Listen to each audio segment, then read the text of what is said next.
By Dan Selsberg. This is our special edition Mitzvah Tube for Rosh Hashanah 5775. This is my sermon for the first day of Rosh Hashanah. Call it response. Daniel was a friend of Lionel Messi, the Argentine soccer star. He also loved Spider-Man. And to judge by the photos, playing with Legos. None of this is unusual because Daniel was a 4-year-old. Living in Israel this eventful summer, Daniel also had a singular focus on being the first to run to the bomb shelter when the siren sounded. In Kibbutz Nachal Oz, near the Gaza border, residents don't have much time to respond to the warning sirens. In much of Israel, residents have about 10 or 15 seconds to drop whatever they are doing and be in a bomb shelter before the mortar hits. Nachal Oz and surrounding communities are too close to Hamas's launchers to be protected by the anti-missile batteries, the Iron Dome, Kippat Barzel. In much of Israel, if at any point you are more than 10 or 20 seconds away from the nearest shelter, you're at risk. But in Nachal Oz, a code red siren gives residents 3 seconds to be in the bomb shelter, Miklat, before the rocket hits. 3 seconds. 1, 2, 3. 4-year-old Daniel was used to this and was good at it. He would run to the shelter and call for his little siblings to follow because he was the oldest of 3. The family had spent parts of the summer's war away from home to avoid the danger, but had come back when the IDF said it was safe during one of those all-too-brief ceasefires. When the siren sounded, his mother was at the clothesline getting the baby carrier as they prepared to leave again for a safer part of the country. They were all more than 3 seconds from the shelter. 1, 2, 3. Daniel Tragerman was killed on August 22nd by a rocket fired from Gaza. His mother Gila had high hopes for her son, a trait not unknown among parents of our people. At his funeral, Gila said that they were, quote, the happiest family in the world. We always said that you'd be the youngest world leader who would bring peace. If not in life, then we hope death. The Israeli military said the trajectory of the fatal rocket indicates it was launched next to a Hamas-run shelter in Gaza. Widad, 27 years old, and her infant son Ali had no warning. They were killed by an Israeli missile intended for her husband Mohammed Deif, the head of Hamas's military division. Their home was destroyed, sources say, because Israeli intelligence believed Deif, who oversaw many of the bus bombings of the Second Intifada of the early 2000s, still oversees Hamas military strategy even now, was in the building. At least 4 were killed, but Mohammed's fate is still unknown. The fate of Widad and 7-month-old Ali, however, is clear. They were buried together in Hamas flags, as mourners chanted, "Revenge, revenge." Widad's father, Mustafa Harb Afsura, told reporters that my daughter knew she would die a martyr when she married Mohammed Deif. Every moment since then I've been expecting to hear that she has died. The Deif's family fate is far from unique. Thousands died in Gaza this summer. Some casualties, maybe like Mohammed Deif, were fighters, often terrorists, and they knew they were targets. Some, like Walid, might not have been fighters themselves, but knew their proximity to active fighters endangered their lives. Some, children, like Ali, could never have known the danger they faced because of Hamas's conduct. Gaza suffers uniquely because its leaders' actions are so uniquely hateful. Daniel and Ali, Israelis and Gazans, have something in common. Their deaths were caused by Hamas's decisions to wage unending war against Israel, regardless of the tragic cost in human lives. There are differences. Each funeral can be seen online. The tenor of each is very different. One loud, angry, defiant. One sad, muted, resolute. There are similarities. Each side clearly sees itself as a victim of the other side's aggression. Hamas's response is to declare an unending war on Jews until Israel is no more. They say as much to anyone who asks. Israel is far from perfect, but still retains a policy of 2 states for 2 peoples consistent with the 1947 UN resolution that created a Jewish state alongside an Arab state. All people look out for each other, and Jews are no different. As Rabbi Jonathan Sacks says, even if we don't share a common faith, we share a common fate as Jews. Jews around the world, including here at Beth Jacob, are a part of a global support system that supports a people that, today as in the past, has had more attackers than defenders. It's not a simple issue. We cannot debate that we have a sacred obligation in ensuring the well-being of our brothers and sisters in Israel. We know that no people and no nation is perfect. Israel has pressing issues that cry out for resolution, but we cannot let our sense of the possible cloud our sense of the facts of the malevolent groups in this world. The Torah commands us not to ignore evil. Zachor et Amalek. We should not overuse the word, but we should not underuse it. Hamas, in belief and deed, is evil. Their ideology can't be eliminated, but they can be marginalized. Not all Palestinians are Hamas supporters. Hamas and Palestinian are not synonyms and, God willing, will never be. I know everyone has reasonable suspicions of the other, and that there's little trust and little hope. As Jews, we have a stake in the well-being of all people. We have all sat at the Seder and reduced our wine, lessened our joy because of our freedom, carried with it the death of the Egyptians. The ancient Midrash declares that on the shores of the Red Sea, as the Israelites crossed over and saw the Egyptians dying amidst the sea crashing back in, God, no less than God, cried out, "My creatures are dying, and you are singing?" The Torah itself forbids us from hating the Egyptian because our relationship, though filled with pain and abuse, had not been wholly negative. The well-being of Palestinians and their legitimate hopes is also our concern, both because they're human beings and because it's connected to Israel's well-being. Concern for the other is not optional. It's a mitzvah, no less than self-defense. You read the news. You saw the images already. What happened in this terrible summer is not our only topic here. It's how our covenant asks us to respond. Gila Tragerman gives us one model: resilience in the face of tragedy, and hope. Who speaks of peace at the funeral of her 4-year-old son? No one can accuse her of not knowing who Hamas truly is. No one can accuse her of dreaming from the safety of Europe, or from the UN, or from the safety of a pulpit in Canada. She knows the evil that lives next door to her. They took her son, but they did not take her soul. They did not drag her into the immoral swamp they live in, where your neshama lives in darkness. She knows unimaginable pain, and she knows who she is and who she is not. To be wary, but not hateful, is not naive. It's Jewish. Think about it.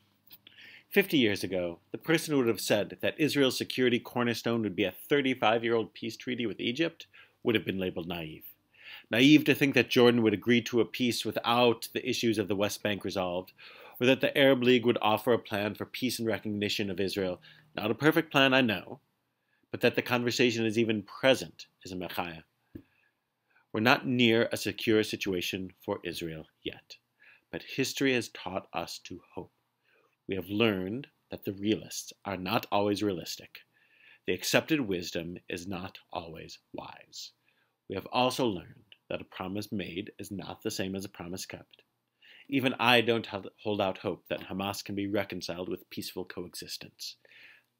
But we are not hostages to Hamas. The heart of the matter for Israelis and for diaspora Jews is the secure future of Israel. History is important to know, but it's not our topic, because I think Israelis and Palestinians will never agree on a common history book. But they will always be neighbors.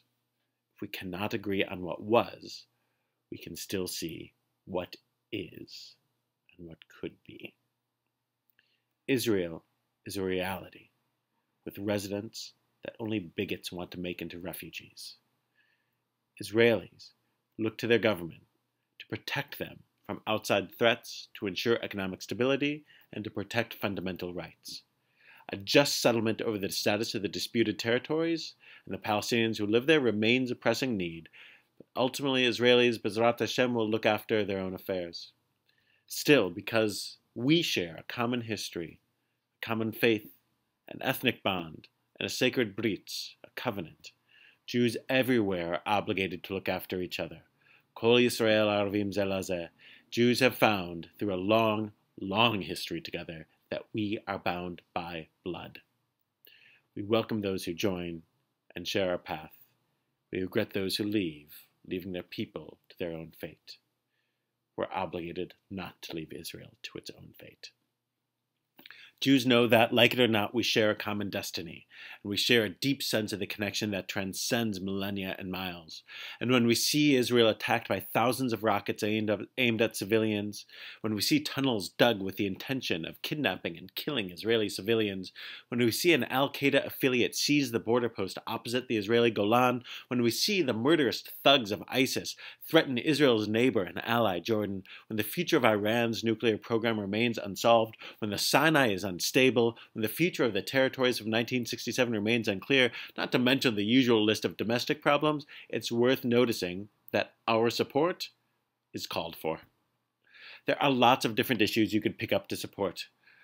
Support for lone soldiers, extra equipment for IDF units, aid for injured veterans, donating to build more bomb shelters for civilians of whatever ethnicity who need shelter from Hamas's bombs, supporting Masorti synagogues that help to build a community, supporting Magen David Adom ambulances, mental health services, you name it.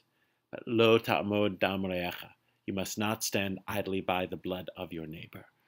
That's the mitzvah from Leviticus. Lo titalem. You must not remain indifferent. That's the mitzvah from Deuteronomy. Don't think that concern is enough. Your politics are not the issue here, just your support. In Israel and the diaspora, there are a wide variety of opinions on how to move forward. Left, right, center, there are 13 parties in the Knesset. We don't have to agree on everything. Agreeing politely with each other really isn't very Jewish. Maybe Canadian, that's not Jewish. But supporting Israel and Israelis at a time of trouble is Jewish. Supporting a just settlement with Israel's neighbors is worthy. Overtly, or by default, lending support to Hamas is beyond the pale. Did you see the story of Racheli Frankel? Her son Naftali was one of 3 Israeli teens kidnapped and murdered while hitchhiking home as they traversed the West Bank. That cell has been traced to Hamas. Mrs. Frankel, a Yotzet Halacha, a decisor of Jewish law recognized in modern Orthodox circles, got up from her shiva and contacted the family of Mohammed Qatar, the 14-year-old victim of a horrible revenge killing. Frankel stood outside of her own personal nightmare for a moment to send a clear message. We are bereaved families together, our sons both victims of murder. We defend our people, but we never deny the humanity of other people. That is not us. And she did this just before the summer's war, but the message remains. From yet another bereaved mother, we do not break, we do not lose sight of the value of a life. We do not become like them. The terror is designed to evoke anger and a hateful response. And I am angry. You probably are too. And I do have my moments of hate and rage when I see only darkness. But if Gila and Racheli, while mourning their murdered sons, can stand up and say we must still hope, then we must listen. Hate is no replacement for hope. Not in your soul, not in mine, not for Am Yisrael. What drives people like Racheli Frankel? Hope. Hope that days will get better. Hope that the promise of the high holiday season that people can change is true, that peace is elusive but attainable, that better days are still ahead. And she's right. We know this. Could your great-grandparents have imagined the wealth and security of North Americans, Jews? Could they have imagined the IDF field hospitals assisting disaster victims around the world? 75 years ago, could we have predicted that there'd be an Israeli pop song that advocates leaving Israel for Berlin? Who foresaw that Jordan would drop its Arab supplier of energy and sign a $15 billion deal to get natural gas from Israel? Then Arab state and the Arab side in the summer's war would see Egypt as too pro-Israel. It's all true. It all happened. Who are we to say we should not hope? You know how I know we're supposed to have hope? We sing it all the time. Have you ever thought about the Hatikva, Israel's national anthem? Hatikva doesn't mean assess the realpolitik implications of the negotiating partner. It means the hope. Kol od beleva pnima, nefesh Yehuda omiyah. As long as a Jewish soul still beats in our hearts, as long as we still have a soul that identifies with our history, with our aspirations, with our brothers, with our sisters, with our neighbors, and with our hopes. And towards the east, our eye is turned expectantly towards Zion. Od lo avda tikvatenu. Our hope is not lost. Our hope is not lost. Hatikva bat shnot apayim.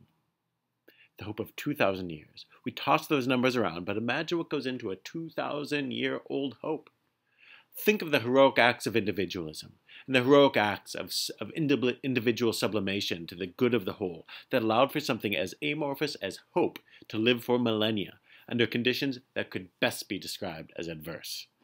The survival of our hope is no less wondrous than the pyramids, no less mysterious than Stonehenge, no less breathtaking than Easter Island, no less visible from the heavens than the Great Wall. And some say it's a miracle, but I think that lets us off the hook too easily. Don't assume God did this without help from the people who marked Rosh Hashanah century after century after century without losing hope. Liot am chofshi ba'atzenu ba'eretz Zion v'Yerushalayim. To be a free people in our land, the land of Zion and Jerusalem. To be free. Free from fear, free from attack, free from coercion, free to help others who wish to live in peaceful neighborliness. Free as Judaism paradoxically has it, to serve our highest ideals and hopes. We call that being an Eved Hashem, a servant of God, a fresh hope and an ancient hope, a noble hope. 2,000 years we hope for a homeland, and now we're going to give up on our hope for peace after 66 years? We've got another 1,934 years to go before we even start to waver in our hope for a just resolution. The tragedy of Daniel Tregerman is framed by his mother, Gila's hope. Remember her quote? We always said that you'd be the youngest world leader who would bring peace. So if not in life, then we hope in death. What kind of people mourns like this? How can Racheli Frankel still speak of hope when her dead all but lie before her? How can we turn the calls for revenge from so many deaths into calls for reconciliation and coexistence? We have to hope. We have to act. We are not to be hard-hearted. That is the way of Pharaoh. This new year, 5775, brings new hope. The voices of those bereaved mothers are lonely voices. Many more call for pessimism and war. But part of living with a belief in God is living with hope. We continue to live in the hope that the people and state of Israel will dwell in peace and holiness and safety. Shalom. Imagine what peaceful coexistence would look like, without violent deaths on either side of the border. Constructing homes, not tunnels. Rockets for science, not for war. Maybe in our lifetimes. Maybe not. Didn't happen in Daniel Tregerman's lifetime. It's 4 years. But maybe his younger brother and sister.